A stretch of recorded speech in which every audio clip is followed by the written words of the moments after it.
আজকের গল্পটি হচ্ছে একটি বোকা সিংহ আর চালাক হরিণকে নিয়ে। একদিন একটি সিংহ বনের মাঝে ঘুরতেছিল। সে মনে মনে ভাবতেছিল শিকার করবে। বয়স হয়ে গেছে অনেক, শিকার করার ক্ষমতা নেই, তারপরও চেষ্টা করতেছিল। একদিন এক বুড়ো সিংহ শিকার করতে গিয়ে বারবার ব্যর্থ হলো। সে ভাবলো, মনে মনে বলতেছিল, কেউ যদি নিজে নিজে থেকে আমার কাছে চলে আসতো তাহলে কতই না ভালো হতো। এটা ভাবতে ভাবতে সিংহ ঘুমিয়ে পড়ল। তারপরে ওই পথ দিয়ে একটি শিয়াল যাচ্ছিল। হঠাৎ করে শিয়াল নজর করে দেখতে পারল একটি সিংহ ঘুমাচ্ছে। তখন দূর থেকে শিয়াল বলল, ও সিংহ মামা, ঘুমাচ্ছ নাকি? শিকার ধরে খেয়ে বুঝি ভীষণ ক্লান্ত তুমি? এখন বিশ্রাম করছো না, ঘুমাচ্ছ তাই না মামা? তখন সিংহের ঘুমটা ভেঙে গেল।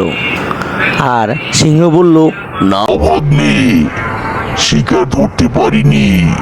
শিকার ধরতে যে ক্লান্ত হয়ে পড়েছি, না পেরে এখন ঘুমাচ্ছি। তা ভাগ্নে, তুমি কোথায় যাচ্ছ? এই তো মামা, আমিও শিকারের সংগ্রহে বেরোয়েছি। দেখি কোনো কিছু জোগাড় করে খেতে পারি কি না। ও আচ্ছা বাগনে, ঠিক আছে, যাও যাও যাও। এই কথা বলে শিয়াল ওখান থেকে চলে গেল। সিংহ আবারও ঘুমাচ্ছিল।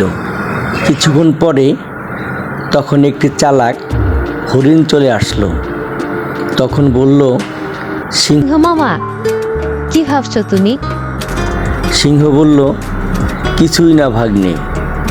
হরিণ বলল, আচ্ছা সিংহ মামা, তোমার গুহার ভিতরে শুধু পশু পাখির পায়ের ছাপ দেখা যায় ভিতরে যাওয়ার, কিন্তু বাহিরে আসার ছাপ দেখা যায় না কেন? সিংহ বলল, এমনি। সিংহ আরো বলল, ভাগ্নে, কাছে আসো, তোমার সাথে গল্প করি। এখন আমার বয়স হয়ে গেছে তো, আগের মতো শিকার করতে পারি না। তখন চালাক হরিণ বলল, তুমি কি আমাকে বোকা পেয়েছো? আমি কি বোকা? তোমার কাছে গেলে তুমি কি আমাকে আস্ত রাখবে?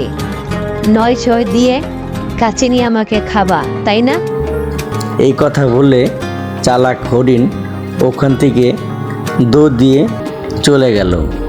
আর বোকা সিংহ কপাল চাপড়াচ্ছিল আর বলতেছিল, হাই রে, হাতের কাছে শিকার পেলাম, তবুও খেতে পারলাম না।